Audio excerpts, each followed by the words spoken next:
KTO Radio présente À haute voix, la lecture intégrale des œuvres spirituelles majeures. Aujourd'hui, Augustin ou le Maître est là de Joseph Malègue.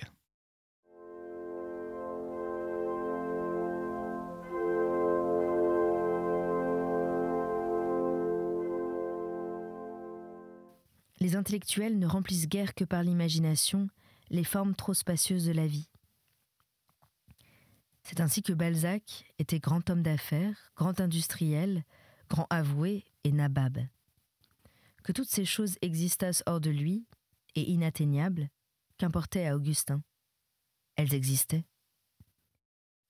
Et où était Dieu là-dedans ? Une vraie tentation d'après les crises de foi n'était pas, il le voyait bien, l'appel puéril des marguerites, mais la force et la beauté d'un monde que la puissance humaine développait toute seule, sans l'aide de Dieu. Le vent tiède de la semaine sainte lui soufflait quelques gifles de pluie. Des automobiles projetèrent obliquement, de chaque côté des allées cavalières, l'eau tombée sur la chaussée. Le mot de Romain Rolland, « La vie dépasse Dieu », qu'il avait méprisé jadis et jugé inepte, lui revint en mémoire et se vengea. Dieu, qu'espérons-nous rencontrer sous nos mains, dont nous puissions remplir ce mot démesuré ?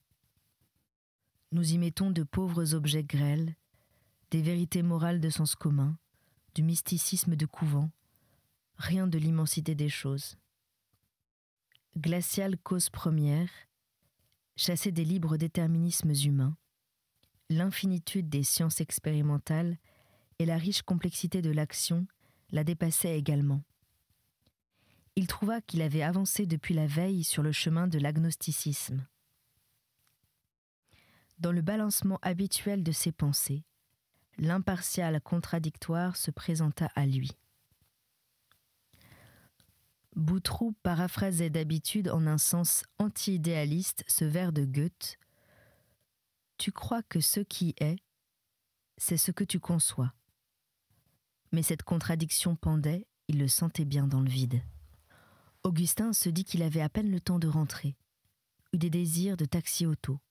Il commençait à cette date à circuler dans Paris. Se railla de ses goûts de luxe et sauta dans le tramway jaune. Chemin faisant, il pensa à la distinction désarmée des siens, aux antipodes de celle-ci, et non moins grande, se rappela brusquement son père et sa légère défaillance de santé. Espéra qu'aucune éventualité fâcheuse ne se produirait pendant son absence, mais se promit d'écrire dès ce soir les dates du voyage et le nom de l'hôtel. Le lendemain, vers 9h, un pli porté à la main lui fut remis.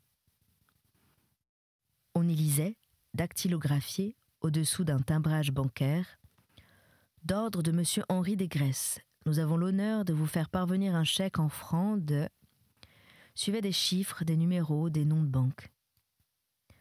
Un autre en livres sterling, payable à Londres, suivait des renseignements similaires, 2 billets de première classe Paris-Londres via Calais-Douvres et les suppléments si inclus de cabine et Pullman. Veuillez, pour la bonne règle, nous en accuser réception par bordereau 6 juin, etc. Augustin trouva ces chiffres considérables et dépassant de beaucoup le traitement paternel. De beaux mots chargés de brouillard et de bruit de mer tintèrent à ses oreilles. Il décida de prendre le taxi convoité la veille pour gagner du temps, débarqua sur les boulevards, devant un immeuble de grande banque qui lui parut babylonien, pensa que c'était la première fois qu'il encaissait un chèque, erra sous des voûtes d'une hauteur de cathédrale et d'une couleur de veau d'or, fut envoyé après un périple fort long à l'un des guichets jouant le marbre où il lut « Disposition à payer » sur un registre à colonnes et à chiffres. Il s'étonnait que les caissiers s'occupassent des dispositions morales de leurs débiteurs et leur donnassent des notes comme en classe, lorsqu'un monsieur lui cria « Daté, signé au dos, mettez pour acquis ». Ce faisant, il se sentit nager au cœur des complications économiques. Comme il classait ses billets de banque avec la prudence des bonnes gens du Cantal, ses yeux se portèrent sur des sortes de dictionnaires rattachés par une chaînette à de hauts pupitres pour écrire debout. Ouvert, le volume montra ce qu'il était, un annuaire financier. La page donnait la liste des présidents de conseil d'administration, des valeurs admises au parquet. Il chercha Desgraisses, né à Lyon, le... Il fit le compte de l'âge. C'était 51 ans. Suivaient des signes de décoration, de nombreuses autres abréviations et le titre « Ingénieur des mines ». Puis des adresses à Paris, à Lyon et des noms de châteaux. L'adresse de Lyon ne lui dit rien. Derrière l'indication « Régent de la Banque de France » venait un cliquetis de mots inconnus. Banque de Lyon et de Genève pour l'industrie électrique. Banque hypothécaire franco-algérienne. Banque du Congo belge. Énergie électrique Rhône-Alpes. Distribution électricité lyonnaise. Gaz de Lyon.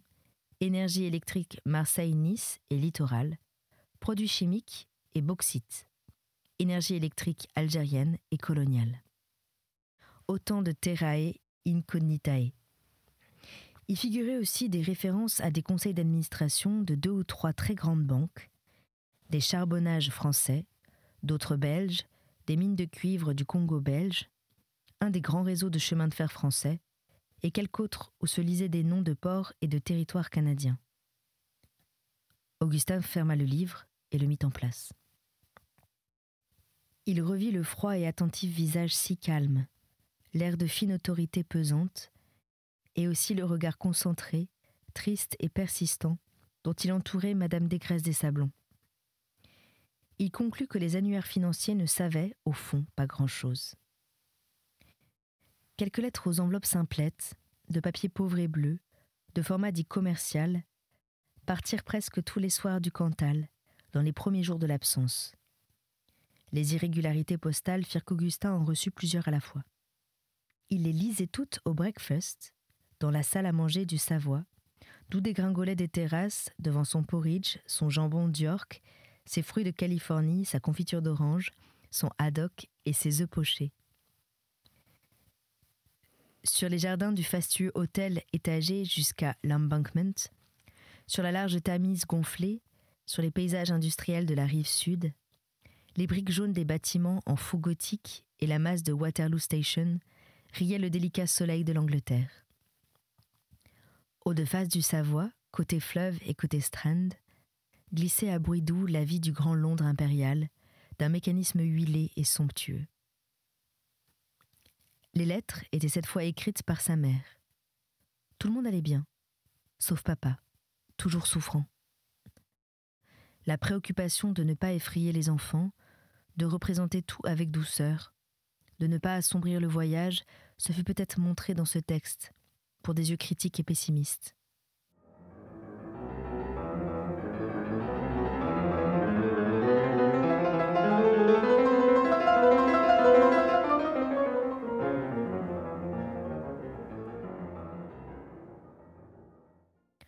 On y lisait des heureusement, trop vagues, des espoirs dans le repos des vacances, des souhaits pour le beau voyage.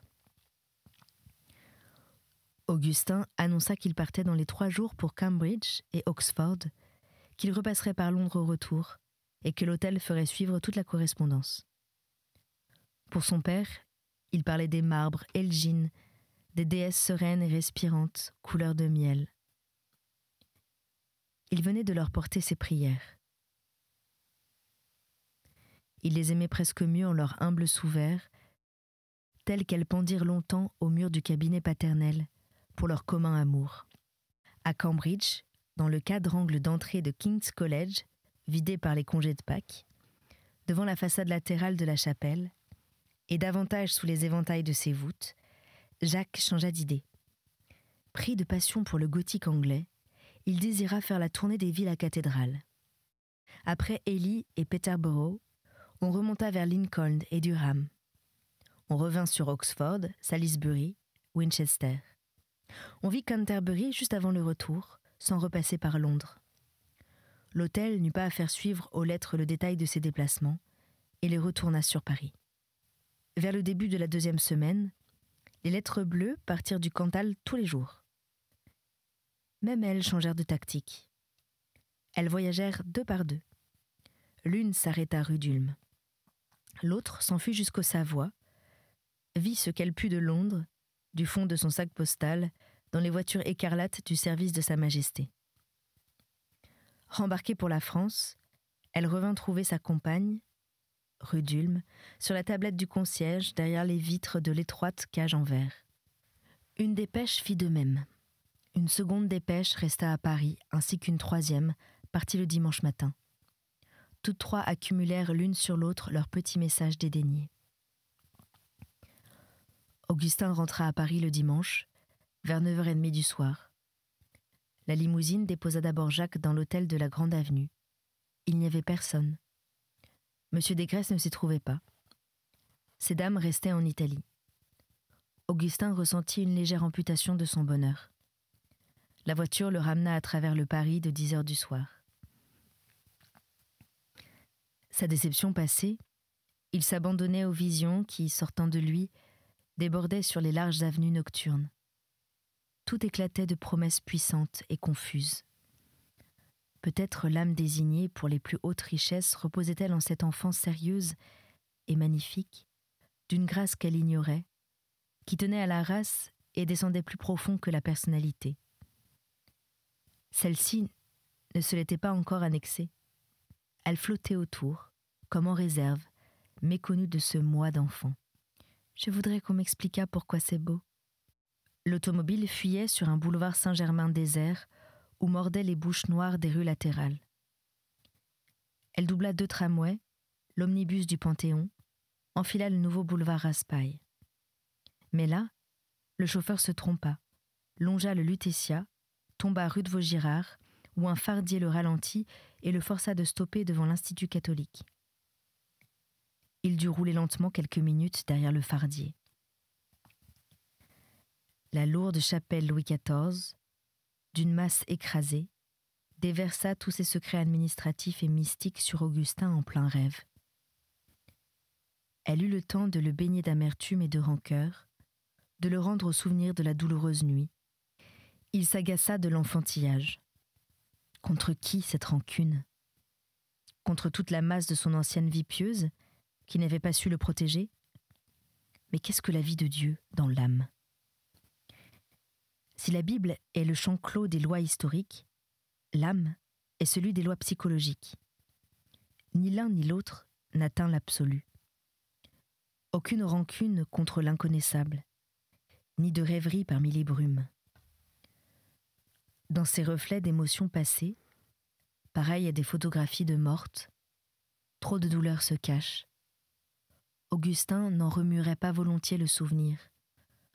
Tout est maintenant bonheur, convalescence, repos. Il sauta de voiture, prit son bagage, franchit la cour et le vestibule, avança la tête dans la petite cage en verre et trembla devant son courrier. Des lettres dont il ne compta pas le nombre, par terreur d'en voir autant, et 3 dépêches posées sur elle. Raide d'attente, et ses mains engourdies, les fibres de ses muscles devançaient l'intelligence, pressant une horreur que celle-ci ignorait encore. La première dépêche portait « Obsèques, lundi, 9h ». Une autre « Très malade, urgent, revenir ». La troisième « Père pieusement décédé cette nuit, 11h, tendrement uni dans prière ». Toute sa pensée demeurait impénétrable à ces nouvelles, désensibilisée et comme durcie de cocaïne.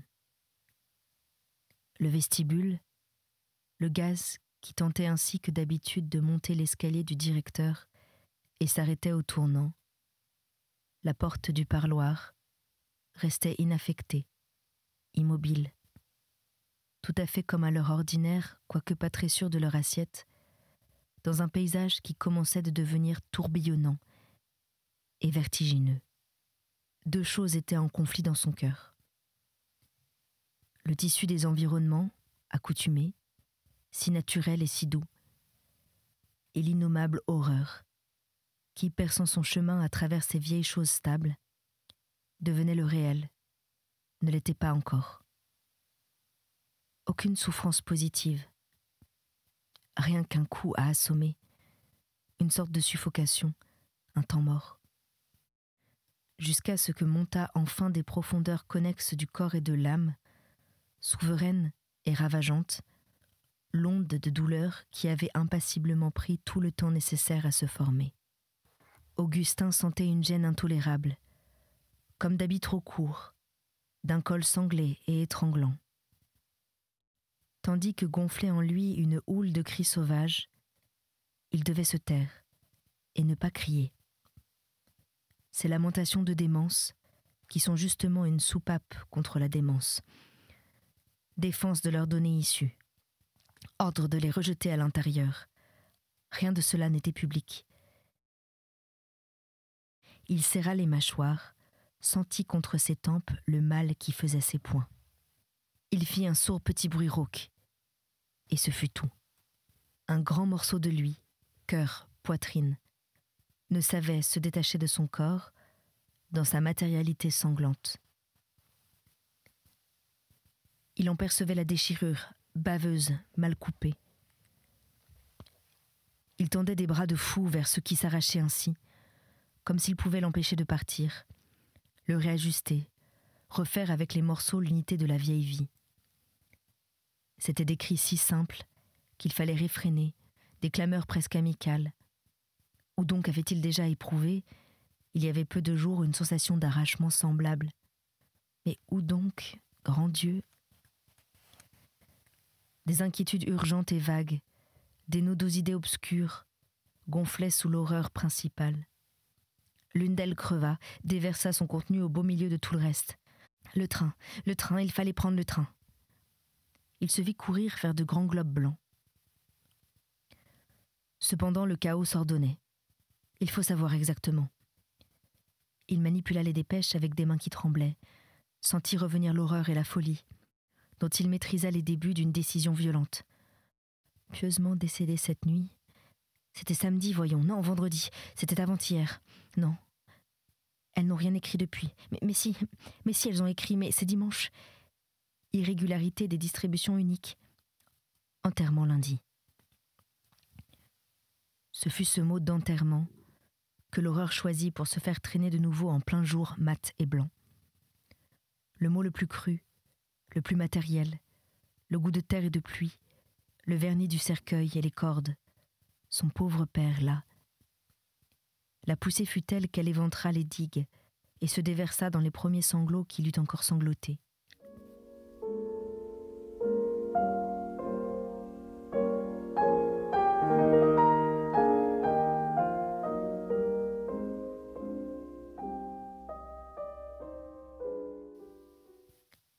L'idée d'un refuge le traversa.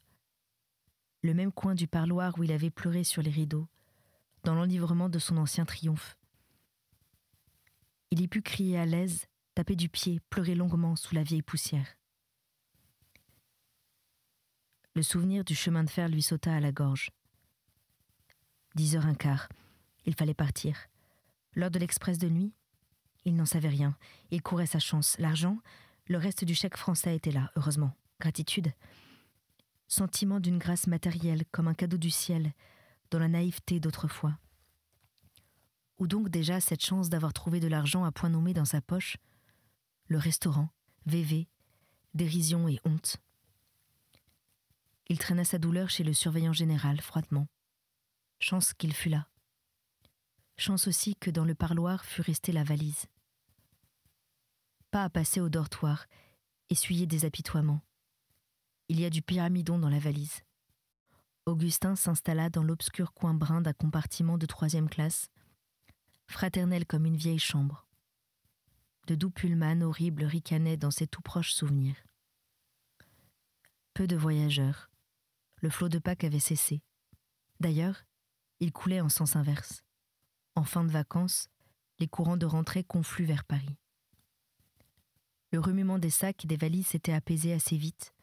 Les oreillers à louer, dans leurs chariots blancs, disparurent à l'extrémité du quai nocturne. Une foule de détails physiques, mal de tête, soif, sueur, objets pris ou oubliés, honteux de se faire occuper de soi, tenaient cependant leur petite place à côté de sa douleur. Ballottée par l'anxiété de l'horaire et la course en fiacre, celle-ci se trouvait comme à un moment neutre. Elle était une grosse chose pesante, ni feu ni déchirure, monstre lourd, mystérieusement placé en un point commun au corps et à l'âme. Une implaçable immensité de souffrance tenait dans cette petite place, attendant on ne savait quel déclenchement. Une idée bondit dans sa conscience, l'éclairant comme une fusée. Juste ce qu'avait fait la pensée du train, les lettres. Si extraordinaire que ce fût, il ne les avait pas lues encore. Les lettres étaient là, dans sa poche, l'une d'elles ouverte.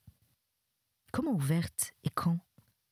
Sans doute sous le gaz du vestibule, dans les quelques minutes de véritable somnambulisme qu'il avait traversé, au moment d'aller pleurer dans les rideaux du parloir. Mais il n'en gardait aucun souvenir. L'épouvante de ces premiers moments était telle qu'il n'avait nul désir de les faire renaître. Une voix de soldat, rude et triste, sentant le plein air et le vin de caserne, chantonna. « Mon capitaine me dit, es-tu bon militaire ?»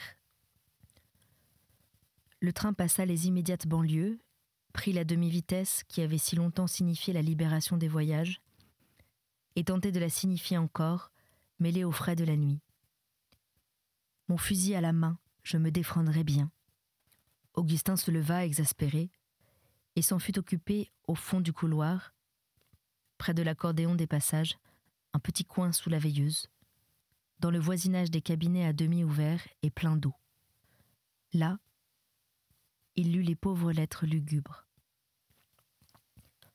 Pendant qu'il se promenait parmi le double luxe de l'Angleterre et de l'inquiétude métaphysique, savourant de vaporeuses et magnifiques synthèses, poésie, biblicisme, gothique perpendiculaire, carillon anglican sur les spongieuses pelouses de Kew Gardens, et de très loin, tout au bout des pistes, de vagues préconstructions passionnelles, tandis qu'il voyageait en une totale indépendance des contraintes de la vie, corps glorieux de l'éther économique, les siens souffraient un martyre obscur, humble et accepté. De courtes pages très douces racontaient l'histoire, si brève jusqu'à l'aggravation subite. Papa a passé une bien mauvaise nuit. Il a dormi un peu le matin. Le docteur est venu 2 fois. Ne tarde pas trop à rentrer. Il a un peu de délire. Il a pris Pierre pour toi. Il a parlé de toi comme si tu étais encore au lycée et dit que tu n'aurais pas le temps d'écrire tous tes devoirs demain. La préparation se faisait cette fois. Elle rendait vraisemblable la nouvelle, lui rapportait le passé qu'elle n'avait pas eu jusqu'ici. Les événements revenaient du néant. Le temps les rendait l'un après l'autre comme des noyés. Augustin comprenait, mettait les choses ensemble. Elles s'engendraient, se ramifiaient, constituaient peu à peu cet arbre d'où, comme le plus naturel des fruits, tomberait la mort. Nous sommes angoissés. Papa, comme tu le sais, ne communiait jamais. Maman n'a jamais su depuis combien de temps il ne faisait plus ses Pâques. Prie bien pour lui, mon cher Augustin. Prie bien pour nous. Heureusement, maintenant, il ruisselait de larmes.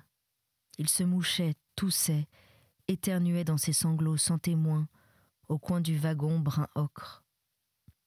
Personne pour le gêner dans cette besogne, qu'on ne fait bien que seul. La douleur pouvait écraser de toutes les pressions possibles son pauvre cœur. Les larmes étaient là, maintenant, salvatrices. Aucune plaie supplémentaire qui n'en fût une source. Il pleurait à pleines joues, sereinement. Certains détails rendaient des sons à part, dans le grand hurlement de la souffrance. Il apportait leur douleur spéciale, inconfondable, parmi tous les coups de couteau dont il sentait le fil. Depuis notre dernière lettre, papa était extrêmement faible, mais il se reconnaissait bien mieux. S'il était ici, a-t-il dit de toi, je ne pourrais le voir mieux que je ne le vois maintenant. Maman a proposé de faire revenir l'abbé B. C'était lui qui avait succédé à Amplepuis. Papa a bien voulu. Il a reçu l'extrême onction en pleine conscience. Il a communié. Il a prié avec nous. L'abbé vient de sortir, il y a une demi-heure. Papa s'est assoupi. faire revenir l'abbé B. Où donc a-t-on dit qu'il était venu déjà ? Mais Augustin se sent incapable de partir à la recherche de cet événement dans la sinistre série de lettres. D'ailleurs, c'était l'une des dernières phrases de la dernière lettre.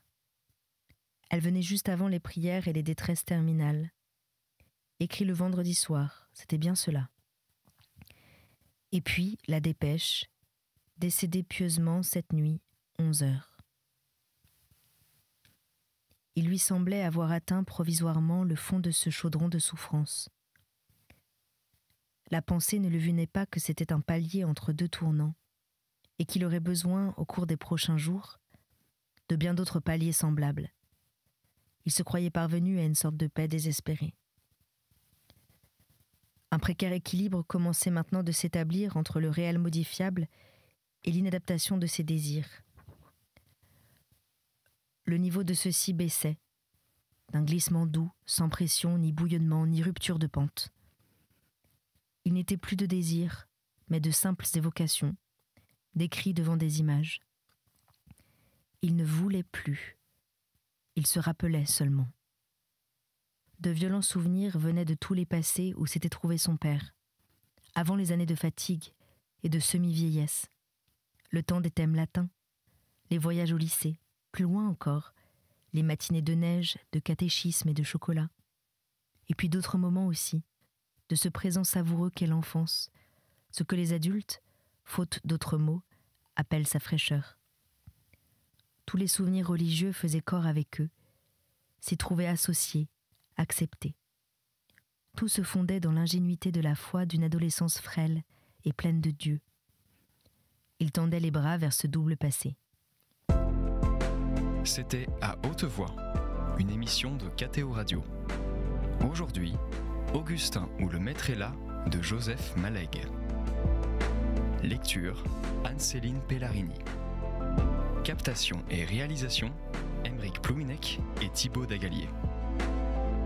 Une émission disponible en podcast sur ktoradio.com et sur l'application KTO Radio.